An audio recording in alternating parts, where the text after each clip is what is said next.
Disordered eating messaging is all around us. You can hardly leave your house or check your phone without seeing something about dieting, weight loss, or exercise. With all that pressure, it can be hard to recognize habits have become harmful or even an eating disorder. If you're concerned you or a loved one might have an eating disorder, I want to introduce you to Equip. Equip is a fully virtual, evidence-based eating disorder treatment program that helps patients achieve lasting recovery at home.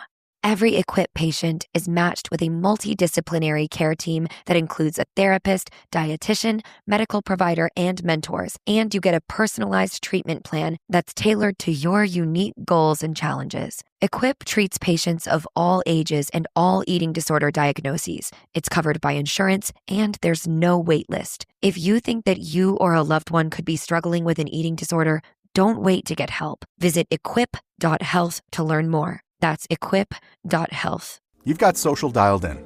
Search is doing its thing. So why do your marketing results look the same as 6 months ago? That's because you're fishing in the same pond as everyone else. Podcast listeners are a different audience entirely. More engaged, harder to reach through traditional channels, and ready to act when someone they trust makes a recommendation.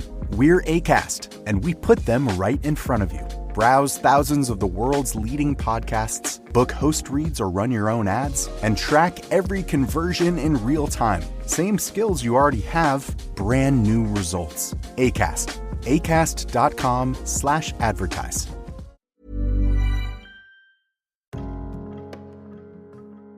Welcome back to Mindful Mondays. I'm your host, Ashley Dupuy, and this is your weekly space to slow down, soften the edges, and meet your inner world with curiosity and care. Right here on the Neurodivergent Experience podcast. So whether you're neurodivergent, highly sensitive, or simply trying to make sense of the ways your mind takes in the world a little differently, you are so welcome here. And today feels especially lovely because this is my first new episode back after surgery. And I've learned so much over these last few weeks, some of which I'll be sharing with you over time. And interestingly, a few of those lessons tie directly into today's topic. Because today, in our From Mask to Map series, we're talking about something that is both very well known in neurodivergent circles and also, I think, not nearly well enough understood. We're talking about taking things literally. And more than that, we're talking about what happens when things get lost in translation between a neurodivergent nervous system and a neurotypical world. And I've been thinking about coining a phrase for this because I think this goes beyond literal thinking on its own. I think what we're really looking at is something I want to call neurodivergent nuance. Because often, what gets presented as a universal truth or a normal social cue, a harmless piece of advice, or an obvious saying, lands very differently in a neurodivergent brain and body. And if that difference isn't named and understood and respected, what can happen is that we end up assuming that we're the problem, that we're being too literal or too rigid, too intense or too awkward, or sometimes just too much. When actually, a lot of the time, what's happened is this. Something vague has landed in a very precise nervous system. And precision is not a flaw. It's just a different way of processing reality. So let's look at how things can get lost in translation. One of the things I've been noticing more and more is how often well-meaning language becomes distorted when it passes through different nervous systems. A phrase like, "It's okay to not be okay," for example, can be a beautiful and compassionate reminder that difficult emotions are part of being human, and it's okay to let other people know that you need support. And yet, I've also seen that phrase twisted into something flat and passive and even toxic, almost like a permanent permission slip to stay stuck, rather than a moment of tenderness inside a larger movement toward healing. And this is one of the reasons why I think we need this idea of neurodivergent nuance. Because so much of life advice, social language, cultural shorthand, and everyday communication comes packaged for a fairly neurotypical style of interpretation, full of assumptions and hints, subtext, loose edges, and a shared expectation that everyone will somehow get the point. And many of us don't, or at least not in the way that people expect. We hear the words, we register the instruction, and we try and do the right thing. And then somehow we're told that we've missed the spirit of it.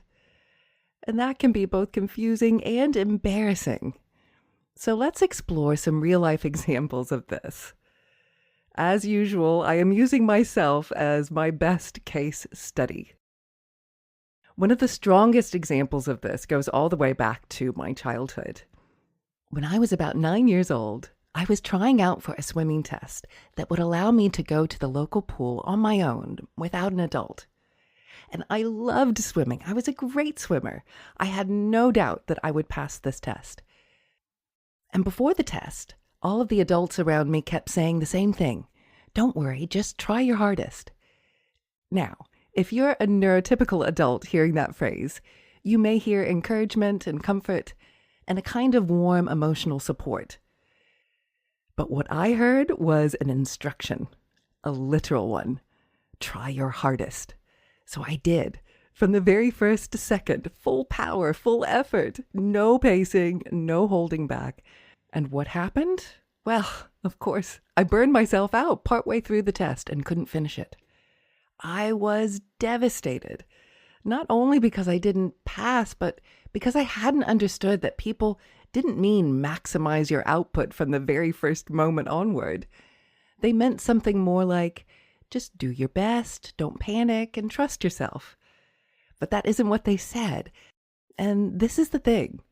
When you take language very literally, vague encouragement can become bad instruction. And I think this follows so many of us into adulthood. We hear, push yourself, give it everything you've got. Don't worry, just go for it. Get outside your comfort zone. And for some nervous systems, in the right settings, in the right timing, those phrases are processed with caution and flexibility. And for others, they become a full body command without considering the neurodivergent nuance. And then we wonder why we end up burned out and overwhelmed, or feeling like we've somehow failed at advice we were trying very hard to follow. And another example of this has happened to me twice in two very different ways. So back in my childhood, when I was 8 years old, I was about to have my tonsils removed. And adults kept telling me how exciting it would be because I'd be eating ice cream all day after surgery. And that was their way of trying to help me feel less scared. But of course, I took that literally. I was so excited that I'd be able to eat ice cream all day long. But when I woke from surgery in intense pain, throat on fire, unable to enjoy any of that imagined delight, I felt almost betrayed by the mismatch between what I'd been told and what I was actually experiencing. And then, astonishingly, something very similar has happened again with my hip replacement that I just had. So many people said, oh, you're going to get your life back. They'll have you up and walking straight away. You'll be on the stairs the very next day. It'll be amazing. And I understood those comments literally too. I thought I was going to sail through it. And then came the reality of waking up from major surgery and the physical shock and the pain and the sheer disorientation of it all. And suddenly I realized, oh my gosh, it's happened again. People weren't trying to mislead me. They were trying to reassure me. And they were speaking in emotional shorthand. They were offering the hopeful version. But I had received it as a fairly concrete prediction. Now, it's important to also say that this doesn't mean that the reassurance was wrong either. It means there was a missing translation layer. The neurodivergent nuance. And that missing layer is key, because when a neurodivergent person experiences a mismatch between words and reality, it can create a kind of destabilization. Did I misunderstand? Were they being vague? Was I being naive? Why didn't anyone say it more clearly? And this is why I think naming neurodivergent nuance is so important. It really helps to explain that what looks like overreaction is often simply the pain of receiving imprecise language very precisely. And we also live in a culture where people are often expected to read between the lines. And this is such a strange social dance. Someone says one thing and means another, and hopes that you'll infer the real point, and then may feel annoyed if you respond to the actual words instead of the intended subtext. And this can happen everywhere. In greetings, in family dynamics, workplace politics, in therapy, and in self-help. In those cheerful little bumper sticker slogans and social media quotes that sound simple, but actually contain layers of assumed interpretation. A classic example of this is, "How are you?" Many of us, and I absolutely include myself here, have answered that question honestly for years, only later realizing that in many contexts, it's less a genuine inquiry and more of a reciprocal social ritual. It means something more like, "I acknowledge your presence, please acknowledge mine." And again, that is not obvious if you tend to take language at face value. And it's the same with eye contact. For years, I thought having good eye contact meant looking directly into someone's eyes the whole time. Because, well, isn't that what eye contact is? Yet in practice, that can feel intensely uncomfortable for both people. Healthy eye contact is far more nuanced than that. It's intermittent. It's rhythmic. Body language expert Vanessa Van Edwards says that what eye contact really means is looking directly for only around 60% of the time.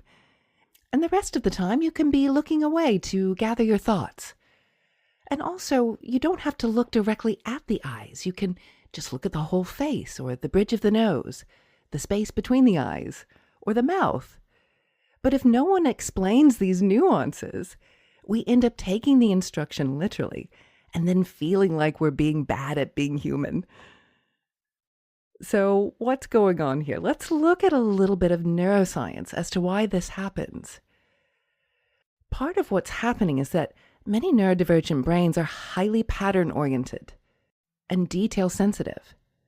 We often register specifics and inconsistencies, exact language, timing, sequence, and precision very strongly. And that can absolutely be a gift. It can make us excellent at spotting errors and remembering details, identifying discrepancies, and seeing structure. But it also means that when communication relies heavily on implication rather than explicitness, there can be friction. And if you are someone who takes words very seriously, then vague language is not neutral. It is incomplete data. And incomplete data can be stressful, especially if you've grown up in environments where getting it wrong had social consequences. So then the nervous system learns, stay alert, decode harder, try to infer more, and don't miss the point next time. And that much pressure leads to exhaustion and self-doubt and a sense of constantly being one beat behind in a world that seems to run on invisible instructions.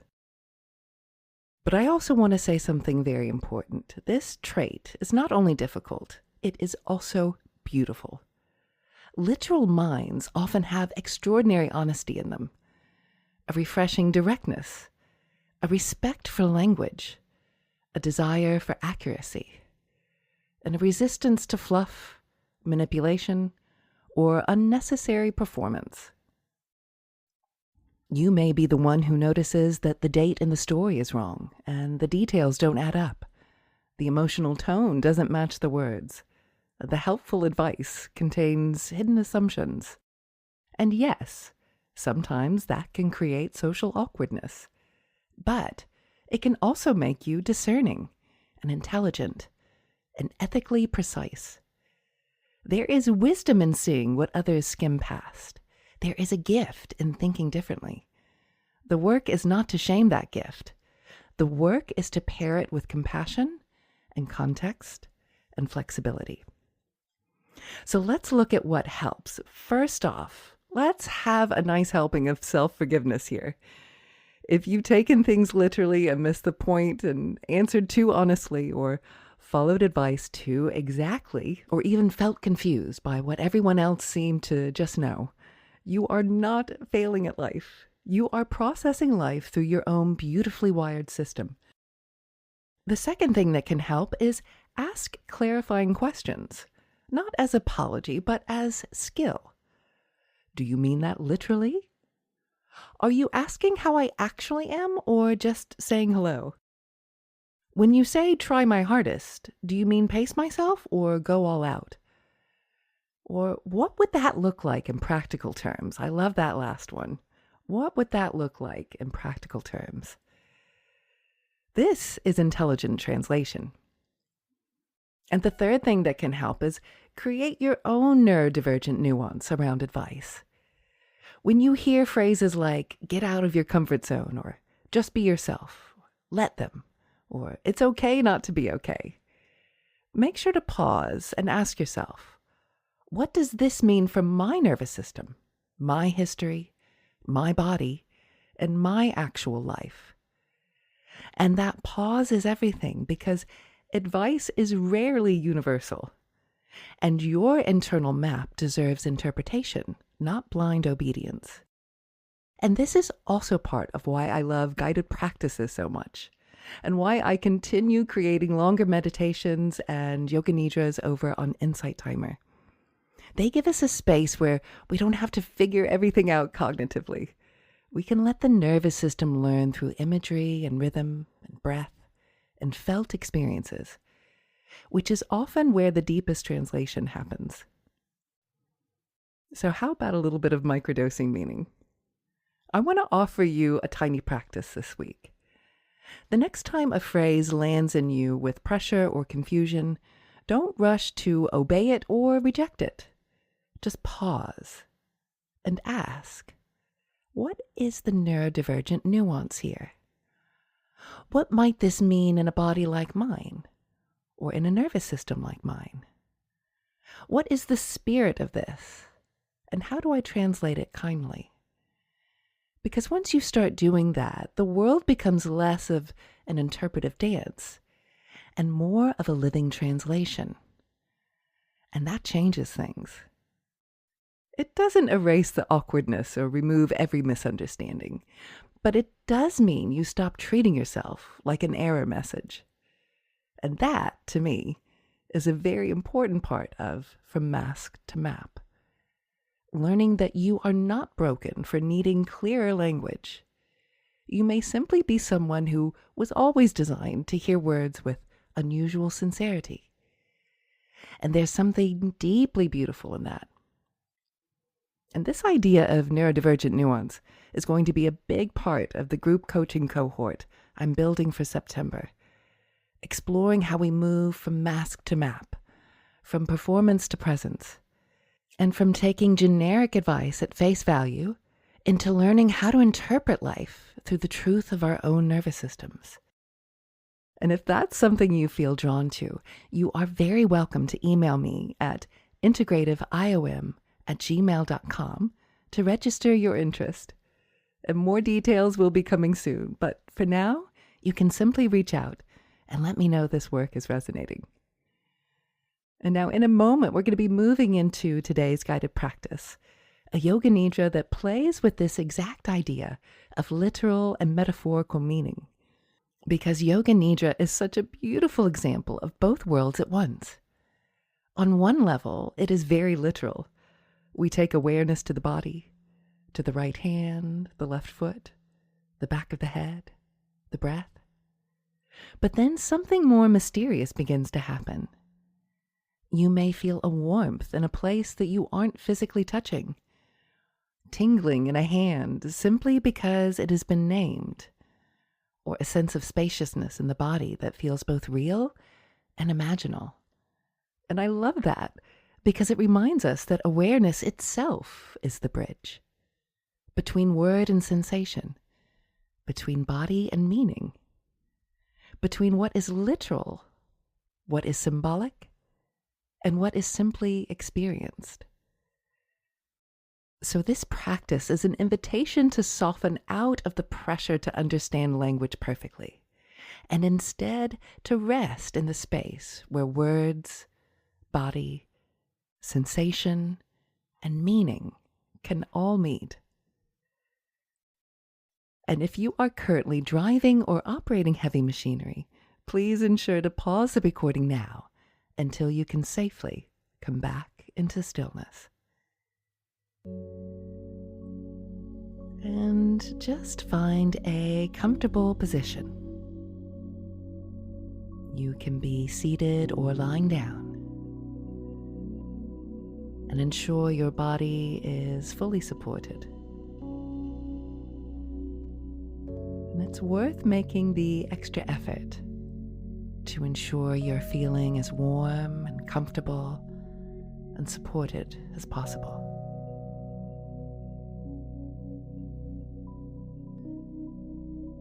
Good, that's right. And just take a moment now to let your body arrive. Just this body, this breath, this moment. And feel the support beneath you, the chair,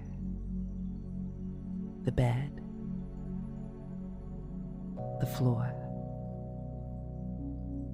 and the earth underneath everything. Just let your body be held.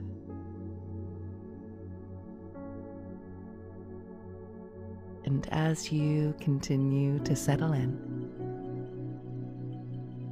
just take a slow breath in through your nose and a soft, easy breath out through the mouth.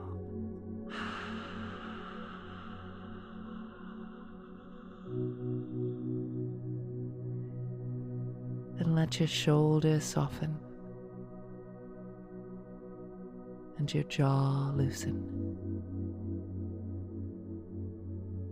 And the muscles around your eyes relax. And allow the body to receive the message that for these next few minutes, there is nothing to solve. There is only awareness.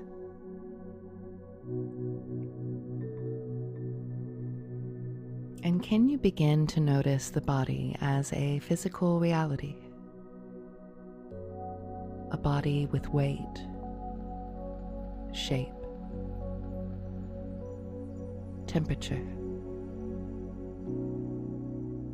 edges, contact. This is the literal body. The body that rests here. The body that breathes here. The body that is touching the surface beneath you. And in Yoga Nidra, we begin with something beautifully simple. We move awareness through the body, one place at a time. A word is spoken, and awareness travels there. And something happens. Perhaps it's sensation, or perhaps it's warmth. Perhaps it's tingling, or perhaps nothing obvious at all. And all of it belongs, because awareness itself is the bridge. Bring your awareness now to the right hand. Awareness to the thumb, index finger, middle finger, ring finger, little finger, palm of the hand, back of the hand, the wrist, elbow, shoulder. Notice how simply naming a place can bring it alive. The word is not the body part, and yet the word opens the door. Awareness moves, and meaning follows. And now bring awareness to the right side of the chest, the waist, the right hip, knee, ankle, heel, sole of the foot, top of the foot, the big toe, second, third, fourth, and little toe. The whole right side of the body. Sense it now. The literal side, the felt side, the imagined side, all present in awareness.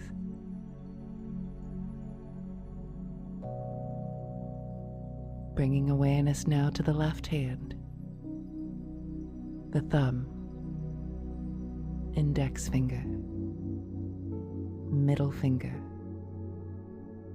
ring finger, little finger,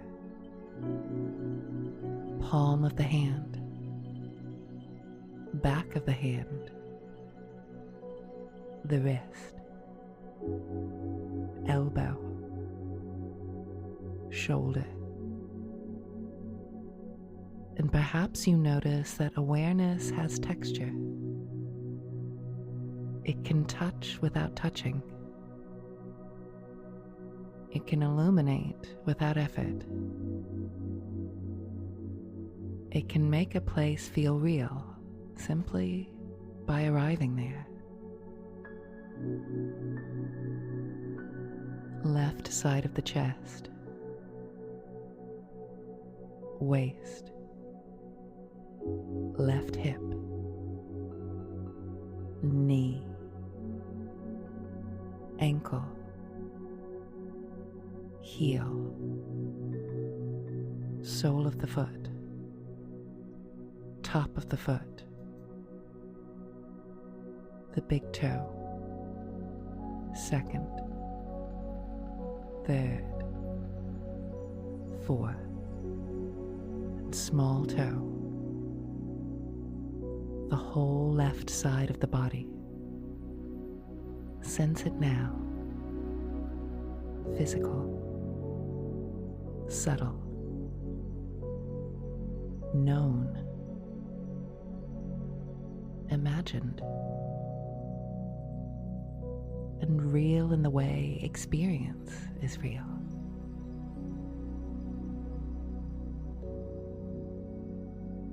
Bringing awareness now to the back of the body, the whole back body, the body behind you, the part of you you cannot see but can still know. And just notice that. You don't need to see something for it to be real in awareness. You don't need perfect evidence to feel presence.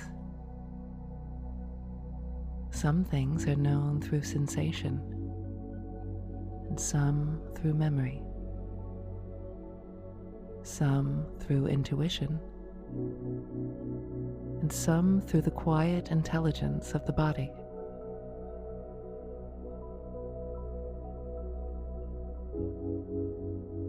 Now bring awareness to the front of the body,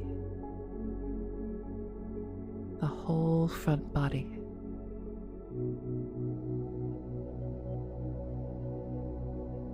And now bring awareness to the whole entire body together.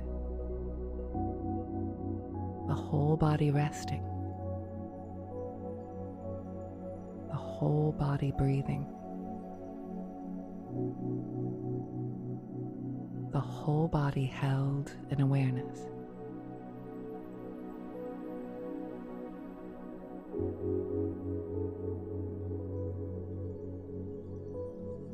Good, that's right. And now imagine that the body is beginning to glow very softly from within. A gentle inner light of awareness. And where your attention has traveled, a trace remains. A subtle warmth in the hands, a spaciousness in the chest, a quietness in the belly, a heaviness or softness in the legs.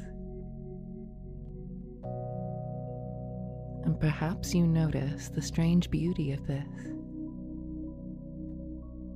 You did not physically touch these places, and yet something may have shifted.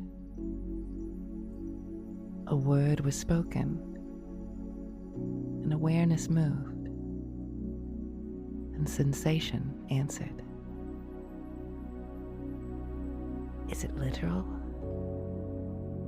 Is it metaphorical? Is it physical? Is it imaginal? And perhaps in this moment, those questions can soften because experience is wider than categories. As Ram Dass said, it's all real and all illusory. That's awareness. Just let that settle. It's all real, and it's all illusory. It's all arising in awareness. The body as fact, the body as symbol, the body as map.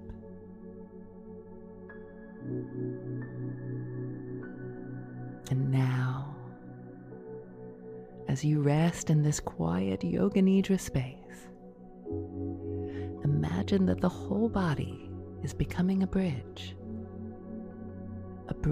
between the concrete and the subtle, between words and sensation, between language and meaning, between what is said and what is felt.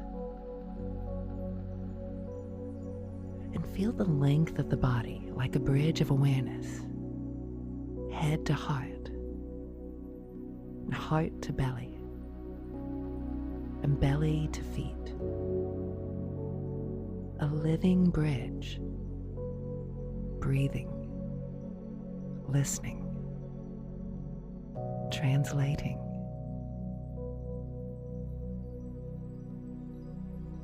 And now, in the inner landscape of the mind, can you imagine yourself standing beside a river?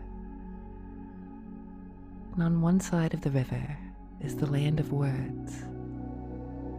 You may see words written on leaves, carved into stones, or floating in the air like little ribbons. Literal words. Metaphors, instructions, jokes, puns, poems, social rituals, half-said things, and things people hoped you'd understand. And on the other side of the river is the land of meaning, tone, intention, context, humor, emotion, subtext. And between them is a bridge. This is the bridge between words and meaning. And you step onto it now. And there's no pressure to understand everything at once. You can just stand here and look both ways. You can notice the words on one side and meanings on the other. And as you stand on this bridge, perhaps you begin to feel something soften. Because you don't have to be perfect with language. You are allowed to pause. Be on the bridge. You're allowed to ask. You are allowed to enjoy words and question words and play with words and translate words into something your nervous system can use. Words can be serious. Words can be silly. Words can be precise. And words can be slippery. And words can be bridges. And your way of hearing them is part of the richness of being human. Part of the richness of being neurodivergent. Because a mind that hears differently may also reveal differently. And a mind that takes words seriously may help the world speak with more care.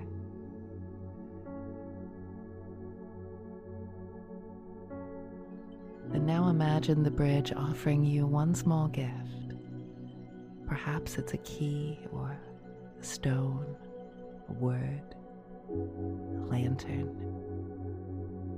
Something that reminds you that you are allowed to stand between words and meaning. You are allowed to take your time. You are allowed to ask, what's the neurodivergent nuance here? And let that question become a lantern inside you. What is the neurodivergent nuance here? And perhaps one more phrase comes with it. I can live in the space between words and meaning. My awareness is the bridge. And again, I can live in the space between words and meaning. My awareness is the bridge. And one more time. I can live in the space between words and meaning. My awareness is the bridge. And now let the river become breath. And let the bridge become the body. And let the words become soft echoes in the distance. And allow yourself to return to the physical body resting here. And notice the surface beneath you. And feel the breath moving in and out. And feel the hands, the feet, and the face. The literal body. The felt body. And the body as map. And take one slow breath in. And a long, easy breath out. And begin to wiggle your fingers and toes. And maybe roll your head from side to side. And whenever you're ready, and not a moment before, you can feel free to gently open your eyes, bringing with you the bridge between words and meaning, and the quiet knowing that your awareness can hold both. And thank you so much for joining me on this week's Mindful Monday, and for exploring this bridge between words and meaning and body and awareness with me. And if today's Yoga Nidra resonated with you, you'll find more practices like this over on my Insight Timer channel. Just search for Ashley Dupuy. That's Dupuy. And if this From Mask to Map work is speaking to something in you, I'm currently taking expressions of interest from my group coaching cohort beginning in September. We'll be exploring nervous system literacy, masking, story, sensory wisdom, and neurodivergent nuance in a deeper, more supported way. You can email me at integrativeiom@gmail.com if you'd like to register your interest. And next week, we'll be taking this concept of neurodivergent nuance even further by looking at Mel Robbins' Let Them theory through a neurodivergent lens. What's helpful about it, where it gets tricky, and why advice culture can sometimes become harmful when we take it too literally or apply it without enough context. Until then, may you give yourself permission to pause between words and meaning. May you remember that needing clarity is not a flaw, and may you keep asking gently and wisely, what's the neurodivergent nuance here? And as always, remember, we're all just walking each other home.